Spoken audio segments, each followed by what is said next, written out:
नमस्कार, सुप्रभात। कार्यक्रम ग्रह नक्षत्र और आप में मैं लवीना आप सभी का स्वागत करती हूँ। सावन के महीने में भोलेनाथ की पूजा का विशेष महत्व है।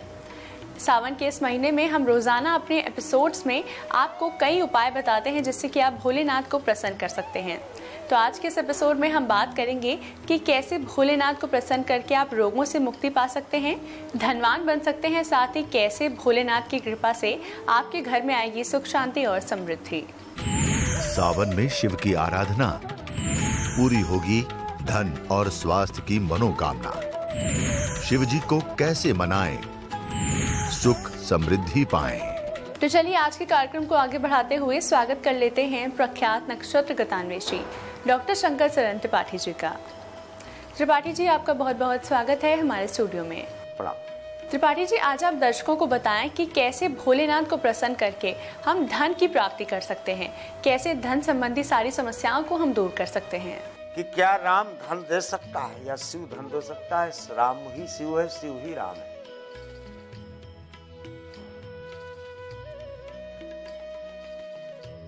तो जानते हो, कवितावली आप उठाकर देखिए। जहां तक मुझे संज्ञान में आ रहा है, बहुत पहले इसको कभी ध्यान में पढ़ा था, तो उसने एक ही लाइन दिया था कि शक्र की संपत्ति और कुबेरो, 10 भूषण भूतल अकीमई खानी, असो सब प्राप्त शिवोती कृपा, जो कि दोठो धतूर के पात पयानी। पूरे इंद्र की संपदा, पूरे कुबेर की संपदा, 14 भुवनों की संपदा, जो कुछ भी प्रचुर मात्रा में इस ब्रह्मांड में उपलब्ध है, वो शिव थाली में सजा कर केवल 2 धतूर के पत्ते चढ़ाने पे दे देता है। समझ लो, शिव के अभिषेक से क्या प्राप्त हो सकता है, क्या नहीं प्राप्त हो सकता है, स्वयं जान लो। त्रिपाठी जी, अब आप दर्शकों को बताएं कि भोलेनाथ का वो कौन सा मंत्र है जिसके जाप से हमें रोगों से मुक्ति मिल सकती है। त्रयंबकम यजामहे सुगंधिम पुष्टिवर्धनम, उर्वारुकमिव बंधनात् मृत्योर्मुच्चीयमामृतात्। एक सांस में अगर कोई बंदा इसको 51 कर ले, रोग तो छोड़ो, काल भी पार्टी में बांध लेंगे आप जी। दर्शकों, आज है तारीख 29 जुलाई, दिन है शनिवार और नक्षत्र है हस्त। इसका क्या प्रभाव पड़ेगा 12 राशियों पर, साथ ही साथ उन्हें आज के दिन कौन से उपाय करने चाहिए, इसके बारे में आइए जान लेते हैं त्रिपाठी जी से। त्रिपाठी जी, आप दर्शकों को बताएं, मेष से कन्या राशि के जातकों का आज का दिन कैसा रहेगा, क्या कहते हैं उनके सितारे, साथ ही साथ उन्हें आज के दिन क्या खास उपाय करना चाहिए। हस्त नक्षत्र और वो भी तुला, क्या पूछना है, पूरी पृथ्वी लग रहा है पानी से प्लावित हो जाएगी क्या। देखें इन 12 राशियों पर किसको कितने अंश तक प्राप्त होता है। मेष, काल की निवृत्ति, समयबद्ध योजनाओं के क्रियान्वयन का समय आ चुका है, सतर्क हो जाओ। वृष, कदम बढ़ाना लेकिन बाएं पैर पर नजर रखना, आज इसमें दर्द रहेगा, वामांग पीड़ित होने की स्थितियां देखी जाती हैं। मिथुन, अगर आपको और अपने स्वयं को, विवेक को और सुमति को बरकरार रखना है तो आज सुंदरकांड जरूर देख लेना, पढ़ लेना, गुन लेना, मनन कर लेना। न समय मिले तो मस्तक पर ही रख लेना, आज आपको मंगल की जरूरत है। कर्क, बंदरों को आज चने देना आपके लिए अत्यंत अपरिहार्य है, नहीं तो शाम को माथा टेकना किसी मंगल यानी हनुमान के मंदिर पर कल्याणकारी योजनाओं का क्रियान्वयन बन जाएगा, अन्यथा मुंह लटकाए बैठे रहोगे। सिंह, मुंह से सुवचन बोल दे, बुद्धि, अपनी बुद्धि से किसी का काम बना दे, और धन, उस किसी का काम बिगड़ा हो बना दे, या कोई बहुत दुखी हो तो उसके साथ दुख व्यक्त कर दें, और कोई बहुत प्रसन्न हो तो उसके साथ हम मुस्कुरा दें। इस 5 में से कोई एक दे दें आज। अभीष्ट सिद्ध। प्रवर्तन, परिवर्तन, दोनों शब्दों पर आज नजर रखना। सरकारी एजेंसियां या सरकारी एजेंसियों के निमित्त आज चक्री की तरह घूमने का दिन है। चाहे वो व्यापार हो और चाहे वो प्रोफेशन हो, चाहे वो नौकरी हो। त्रिपाठी जी, अब आप दर्शकों को बताएं कि तुला से मीन राशि के जातकों के लिए आज का दिन कैसा रहेगा, साथ ही साथ वो आज के दिन क्या खास उपाय करें। लवालब रहोगे आज लगेगा अवकाश दिवस है। मौज करो मौज, आज बल्ले बल्ले तुला राशि। वृश्चिक, अभीष्ट की सिद्धि केवल इष्ट से प्राप्त होना है, ये ज्ञान आज आपको अच्छी तरह से हो जाएगा। किस भजन सारथी सुजाना, इष्ट ही आपका ड्राइवर है, ये आज आपको ज्ञान होगा। धन, आज भाग्य का अंक आपको केवल 65% मिलता है। 6, 5, 11 यानी टांगों पर ध्यान देना। यात्रा करते समय सतर्कता। आज विशेषकर धन की रक्षा या धन के निमित्त की है, ध्यान रखना। एक्सेप्ट दक्षिण दिशा को छोड़कर। महान कार्यों की योजना बनाएंगे आज। दीवा स्वप्न कहीं मुंगेरी लाल मत बन जाना, क्योंकि आज आए वे बराबर है। आज आपको अनुभव होगा कि रोग निवृत्ति हो गई। मस्तिष्क शांत है, स्निग्धता का माहौल है, प्रसन्नता आंगन में अठखेलियां खेल रही है, ऐसा अनुभव करेगा। मीन, 5 जन्नो रसी के सो, आज तो शंख ध्वनि कर दो। रोग ऐसे भागेगा कि जिमी करी निकर दलई मृगराजू। जैसे हाथियों के झुंड को अकेला एक शेर विदीर्ण कर देता है, आज सारी समस्याओं को चूर्ण करने का संकल्प हृदय में उत्प्लावन की अवस्था को प्राप्त हो जाता है। दर्शकों, कार्यक्रम ग्रह नक्षत्र और आप में अभी वक्त हो चला है एक छोटे से ब्रेक का। ब्रेक के बाद त्रिपाठी जी आपको बताएंगे कि भोलेनाथ की कृपा से कैसे आएगी आपके घर में सुख, शांति और समृद्धि। बने रहिए हमारे साथ कार्यक्रम ग्रह नक्षत्र और आप में। सावन में शिव की आराधना, पूरी होगी धन और स्वास्थ्य की मनोकामना। शिव जी को कैसे मनाएं, सुख समृद्धि पाएं। चल रहा है सावन का पावन महीना और हर कोई भोलेनाथ की पूजा में लीन है। त्रिपाठी जी, ऐसे में आप दर्शकों को बताएं कि भोलेनाथ की कृपा से कैसे आएगी घर में सुख, शांति और समृद्धि। जहाँ राम तहाँ काम नहीं, जहाँ काम नहीं राम। राका रजनी रही सकें, कबहू किए कौठाम। जैसे रात्रि और दिन एक साथ नहीं रह सकते, तो जहाँ से तत्व होगा वहाँ शांति और समृद्धि और सुख अवश्य होगा, अवश्य होगा। और शिव तत्व कैसे रह सकता है?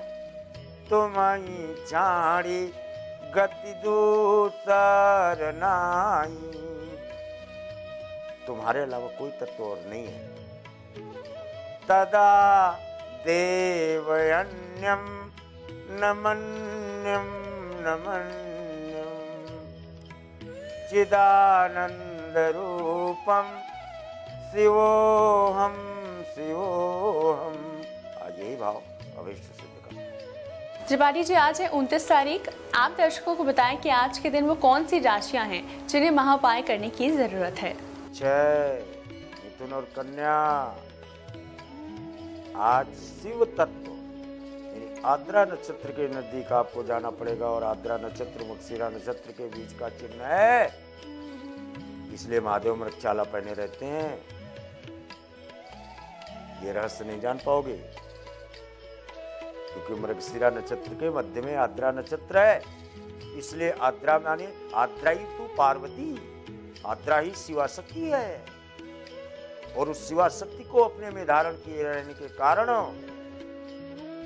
आज अगर 12 साल के नीचे की कन्याओं को आज आप भोजन करा दें या इनके चरणों का अभिवादन कर लें, फिर अभिष्ट सिद्ध मिलेगा। त्रिपाठी जी, आज है शनिवार का दिन। आप दर्शकों को बताएं आज के दिन का क्या है शुभ रंग और शुभ अंक। आज 1 और 8, 18, 9 जहां भी ये पूर्णांक है, आज यही शुभ रहेगा। और आज के दिन बैगनी की पृष्ठभूमि पर या भूरी पृष्ठभूमि पर बैगनी ऐसे ही रंग परिधान दान के लिए श्रेष्ठ हैं। शुभ रंग और शुभ अंक के बाद अब वक्त हो चला है जुड़ने का हमारे आज के पहले कॉलर से। तो चलिए जानते हैं उनकी क्या समस्या है।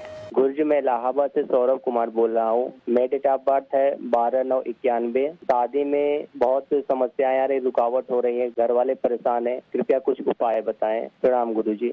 द साइट ऑफ सैटर्न चाहे जितना सुंदर हो, चाहे जो 52 साल तक तरस गया विवाह के लिए, वैज्ञानिक तथ्य है, पुरुषार्थ पौना हो जाता है नसीब के सामने। दोस्तों, भूरी भैंस कहीं किसी ग्वाला के यहाँ हो, हालांकि जाओगे जब आप तो भूरी भैंस भी रस्सी और खूंटा सहित लेके भागेगी आपको देखकर, क्योंकि वो दिखाई पड़ेंगे आप सर्प। जाओ, तांबे का एक सर्प लो और शिव के मंदिर में अर्पित कर दो, तत्काल सद्या फलम आपकी होती। 27 दिन या 72 दिन में पृष्ठभूमि बन जाएगी। टेंट बुकिंग जब करना हो तब करना। जुड़ चुके हैं हमारे साथ अंतिम कॉलर, आइए जान लेते हैं क्या प्रश्न है इनका। गुरुजी प्रणाम, मेरा नाम रमेश शर्मा है, मैं झुंझुनू राजस्थान से बोल रहा हूँ। मेरे पुत्र का नाम रवीन है, उसकी डेट ऑफ बर्थ 24 अक्टूबर 1990 है। जन्म का समय शाम को 5:05, स्थान झुंझुनू राजस्थान। गुरुजी कृपया ये बताने की कृपा करें कि मेरे पुत्र की नौकरी किस क्षेत्र में लगेगी, कब लगेगी, कृपया ज्योतिषीय उपाय बताएं। धन्यवाद गुरुजी। मीन धनु मूल मातो पिता जग जाई तजो विधि, उन लिखी कचुबाल भलाई। Placement of moon in the 10th house attracts banking and taxation and uniform पुरुषार्थ के अनुपात में, but government job is a certain right। Tripathi ji, आपकी आज की उपस्थिति के लिए आपका बहुत बहुत धन्यवाद। प्रणाम। दर्शकों, इसी के साथ वक्त हो चला है एक और छोटे से ब्रेक का। ब्रेक के बाद हमारे साथ जुड़ेंगी भावना शर्मा जी और वो हमें बताएंगी वास्तु से संबंधी बहुत ही महत्वपूर्ण जानकारी कि वास्तु के हिसाब से घर में कहाँ चीजें रखें जिससे आपको धन की प्राप्ति हो सकती है। बने रहिए हमारे साथ कार्यक्रम ग्रह नक्षत्र और आप में। जीवन की दिशा और दशा संवारेगा वास्तु, धन और समृद्धि की प्राप्ति कराए वास्तु। वास्तु के अनुसार खोलें सफलता के द्वार। वास्तु का क्या प्रभाव पड़ता है हमारे जीवन में, इसके बारे में हमें बताएंगी भावना जी। तो चलिए उनका स्वागत कर लेते हैं। भावना जी, आपका बहुत बहुत स्वागत है हमारे इस कार्यक्रम में। Thank you. भावना जी, आज आप दर्शकों को बताएं कि वास्तु का हमारे जीवन में क्या प्रभाव पड़ता है। सबसे पहले मैं आपको बताऊंगी कि वास्तु शास्त्र के नियम क्या है, उसका आधार क्या है, किस तरह से आपकी ज़िंदगी पर असर डालता है। वास्तु शास्त्र एक साइंस है जो कि हमें ये बताता है कि हम जो डायरेक्शंस हैं मात्र उनको ठीक कर लें अगर अपनी ज़िंदगी में या अपने घर के अंदर, अपने ऑफिस के अंदर, किसी भी मकान का आप निर्माण कर रहे हैं तो उसके अंदर सिर्फ डायरेक्शंस को ठीक कर लें तो आपकी ज़िंदगी जो है वो पूरी बैलेंस हो जाती है। और इसी के साथ साथ जो वास्तुशास्त्र का आधार है वो है पंचभूत, यानी कि जो 5 तत्व हैं जिससे ये जो हमारा ब्रह्मांड है वो मिलके बना है। आग, हवा, पानी, आकाश और पृथ्वी, ये जो 5 तत्व हैं ये बहुत बड़ा रोल यानी कि बहुत अहम रोल जो है वो अदा करते हैं हमारे, खास तौर पे वास्तुशास्त्र की जब हम उसको स्टडी करते हैं या किसी भी भवन का, किसी भी मकान का अगर आप वास्तु करने जा रहे हैं तो इन 5 तत्वों को बैलेंस करना बहुत ज़्यादा ज़रूरी है। भावना जी, आप दर्शकों को बताएं कि वास्तु के हिसाब से घर में कौन सी चीज़ कहाँ रखने से हमें उत्तम फलों की प्राप्ति होगी। मान लीजिए हमने मकान का निर्माण कर रहे हैं वो तो ठीक है, लेकिन हमारी अपने खुद के जीवन पर कैसे असर डालता है। ये तो आप सभी जानते हैं कि हमारा जो शरीर है उसमें 5 इंद्रियां हैं, जो इंद्रियों को हम सभी जानते हैं। तो जब तक ये इंद्रियां जो हैं वो कहीं ना कहीं पे बैलेंस नहीं होती इन 5 तत्वों के साथ, तब तक वास्तुशास्त्र जो है वो कंप्लीट नहीं होता। इसी के साथ हम जब बात करते हैं अपने सबसे पहले हम बात करते हैं आकाश की। तो जो आकाश है वो रिप्रेजेंट करता है हमारी हियरिंग पावर को, यानी कि जो सुनने की शक्ति होती है। ऐसा क्यों है? क्योंकि आकाश जो है आपने कभी देखा होगा तो लिमिटलेस है, उसका कोई अंत नहीं है और बहुत ही खुला साफ। तो इसी तरह से जो हमारी हियरिंग पावर है वो उसको रिप्रेजेंट करता है। अपने घर का बीच का हिस्सा ले लीजिए, बिल्कुल ब्रह्म स्थान जिसे कहा जाता है। ब्रह्म स्थान जो होता है वो हमें आकाश के जैसा रखना होता है। आकाश ब्रह्म, हमारे घर के ब्रह्म स्थान को या किसी भी भवन के, आप कोई ऑफिस है उसका भी घर जो ब्रह्म स्थान होता है, जो बीचों बीच का हिस्सा होता है, उसको खाली रखिए, साफ सुथरा रखिए और जितना हो सकता है आकाश की तरह, जैसे कहते हैं ना आकाश एकदम खुला होता है, लिमिटलेस होता है, उसको भी आपको वैसे ही मेंटेन करके रखना है अपने घर के ब्रह्म स्थान को, चाहे ऑफिस हो, चाहे घर हो, चाहे कोई भवन हो। इसी के साथ साथ मान लीजिए आप अगर नहीं कर सकते ऐसा, या आपके घर के बीचों बीच जो ब्रह्म स्थान है उसमें काफ़ी हैवी सामान रखा हुआ है या आपने कोई ऐसी चीज़ रखी हुई है जिसको आप रिकंस्ट्रक्ट नहीं कर सकते, अगर कोई हैवी सामान है तो कोशिश कीजिए वहाँ से हटा दें, अगर हटा सकते हैं तो। और अगर ये चीज़ पॉसिबल नहीं है तो आप एक स्काई की फ़ोटो ले लीजिए, एक ऐसी सीनरी ले लीजिए जिसमें कि बहुत बड़ा स्काई बना हो, यानी कि आकाश की जो तस्वीर है वो आप अपने घर के बीचों बीच लगा दीजिए। इससे होगा क्या, आपका जो वो ब्रह्म स्थान वाला जो वास्तु दोष है वो दूर हो जाएगा और आपके जीवन की मुश्किलें भी इसके साथ साथ दूर होंगी। दूसरी डायरेक्शन आ जाती है नॉर्थ ईस्ट। नॉर्थ जो होता है यानी कि घर का जो उत्तर का हिस्सा होता है, उत्तर हमेशा कुबेर की दिशा होती है और जो उत्तर पूर्व की दिशा है उसे माना जाता है ईशान कोण, यानी कि जो वाटर एलिमेंट से रिलेटेड जितनी भी चीज़ें हैं, जल का स्थान इसे माना जाता है और मून इसका कारक है। इसी के साथ साथ जैसे कि हमने देखा कि ईशान कोण में हमेशा हम पूजा स्थान का निर्माण करते हैं और ईशान कोण हमें क्या देता है, नए नए आइडियाज़ देता है, क्रिएटिविटी देता है, हमारे जीवन में चीज़ों से संघर्ष से लड़ने की हमें ताकत देता है, इम्यूनिटी देता है। इसी के साथ साथ अगर आपने नॉर्थ ईस्ट कॉर्नर में टॉयलेट्स बना दिए हैं तो वो उससे बड़ा ब्लंडर कुछ नहीं है, उससे बड़ी गलती कुछ नहीं है। अपने नॉर्थ ईस्ट कॉर्नर में हमेशा आप कोशिश कीजिए कि ईशान कोण में पूजा का स्थान ही बनाएं, उसे साफ सुथरा रखें क्योंकि लक्ष्मी का वास जो होता है वो नॉर्थ ईस्ट कॉर्नर में ही होता है। इसके बाद हम आ जाते हैं साउथ ईस्ट यानी कि आग्नेय कोण, जो हमारा दक्षिण पूर्व का हिस्सा है उसे हम आग्नेय कोण कहते हैं। वहाँ पे वाटर से रिलेटेड कोई भी एलिमेंट आपको नहीं लगाना है। अगर मान लीजिए वहाँ पे कोई ऐसी चीज़ है भी जो आपका वाटर एलिमेंट से रिलेटेड है तो वहाँ पर ऑरेंज कलर का पेपर या ऑरेंज कलर की लाइट उस डायरेक्शन में या उस वॉल पे आप लगा सकते हैं। ऐसा करने से आपके जो वास्तु दोष है, जो साउथ ईस्ट कॉर्नर में दक्षिण पूर्व दिशा में जो वास्तु दोष हो रहा है वो दूर हो जाएगा।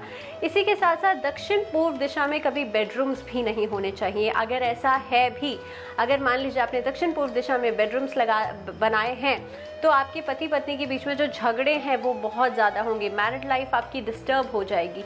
और अगर मान लीजिए आपके बेडरूम्स बने हुए हैं तो आपको कुछ नहीं करना है, उसको रिकंस्ट्रक्ट नहीं करना है, अपने घर की छत पे येलो कलर का एक फ्लैग लगा देना है। सिर्फ ऐसा करने से आपके घर का जो बृहस्पति है वो स्ट्रांग हो जाएगा और इसी के साथ साथ जो आपके मैरिड लाइफ में जो प्रॉब्लम्स आ रही हैं वो दूर हो जाएंगे।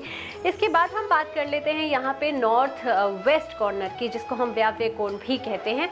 नॉर्थ वेस्ट जो कॉर्नर होता है वो जो वास्तु पुरुष है, वास्तु के हिसाब से उनका स्टमक और स्प्लीन का हिस्सा जो है नॉर्थ वेस्ट कॉर्नर में पड़ता है। इसको वायु जो है वो इसका कारक है, यानी कि इस जगह पर आप जो भी चीज़ें रखेंगे वो अनस्टेबल रहेंगी, स्टेबिलिटी नहीं रहती इस कॉर्नर में। तो जैसे कि जो स्प्लीन है वो क्या काम करता है, ब्लड को स्टोर करने का काम करता है, रीस्टोरेज का काम करता है। इसी प्रकार से ही आप इस डायरेक्शन में अगर गेस्ट रूम बनाते हैं तो बहुत अच्छा रहेगा क्योंकि अनस्टेबिलिटी है। मास्टर बेडरूम आप इसको बिल्कुल भी मत बनाइएगा। अगर गेस्ट रूम बनाते हैं तो अच्छा रहेगा। इसी के साथ साथ यहाँ पे दवाइयों के पौधे अगर आप लगा देते हैं तो इस तरफ से जो हवा आती है, क्योंकि वायु की दिशा है तो जो हवा आती है वो घर में बीमारियाँ नहीं होने देगी, हर घर में हेल्थ प्रॉब्लम्स जो हैं वो बिल्कुल भी नहीं होंगी। इसी के बाद हम आ जाते हैं साउथ वेस्ट का जो आपका हिस्सा होता है घर में, जो जिसे हम कहा जाता है निरुत्य कोण। निरुत्य कोण से इसलिए कहा जाता है क्योंकि निरति एक राक्षस था कहा जाता है कि जिसने, उसी से इसका नाम पड़ा निरुत्य कोण। इसके बाद यहाँ पे साउथ वेस्ट का जो कॉर्नर होता है, यहाँ पे हमेशा आपको हैवी आइटम्स रखने चाहिए, क्योंकि साउथ जो है वो यम की दिशा मानी जाती है। और साउथ वेस्ट मैंने कहा कि आपको वहाँ पे बड़ी वॉल्स जो है वो आप लगा सकते हैं। हमेशा बड़ी ओपनिंग्स बिल्कुल भी नहीं बनानी है, बड़े दरवाजे बिल्कुल भी नहीं बनाने हैं। यहाँ पे आपको जितना हो सकता है इस हिस्से को बंद करके रखिए। अगर तिजोरी रख रहे हैं तो वो साउथ वेस्ट कॉर्नर की वॉल पे आप लगा सकते हैं, या साउथ की वॉल पे आप लगा के उसकी ओपनिंग्स जो है वो आप नॉर्थ में खोल दीजिए। वैसे साउथ वेस्ट डायरेक्शन जो है बहुत ज़्यादा कहते हैं स्ट्रॉन्गेस्ट मानी जाती है, क्योंकि मैग्नेटिक फील्ड जो है नॉर्थ ईस्ट से जो आती है वो बढ़ती है साउथ वेस्ट की तरफ। तो एक तरह से बहुत इंपॉर्टेंट डायरेक्शन इसे माना गया है। अगर मान लीजिए आपने यहाँ पे आपका साउथ वेस्ट डायरेक्शन हल्का है, या आपने कोई ऐसा भारी सामान नहीं रखा हुआ है, तो आपको करना क्या है, इस डायरेक्शन के अंदर आप कोई भी हैवी आइटम जैसे कि बेड हो गया, सोफा हो गया, और ख़ास तौर पे मास्टर बेडरूम्स के लिए ये डायरेक्शन बहुत ज़्यादा परफेक्ट रहती है। तो कुल मिला के सारी ही डायरेक्शंस के बारे में मैंने आपको बताया। ये जो छोटी मोटी चीज़ें हैं इनको आप चेंज करके देखिए, और ऑल्टरनेटिव्स जो हैं जिस तरह से मैंने आपको बताया है वो आप इम्प्लीमेंट करके देखिए, और मैं आशा करती हूँ आप अपने घर में जो वास्तु दोष हो रहा है उसे आप दूर कर पाएंगे। भावना जी, आपकी आज की उपस्थिति के लिए आपका बहुत बहुत धन्यवाद। नमस्कार दर्शकों, इसी के साथ वक्त हो चला है आज के एपिसोड को यहीं समाप्त करने का। कल फिर आपसे मुलाकात होगी इसी समय इसी चैनल पर। तब तक के लिए नमस्कार।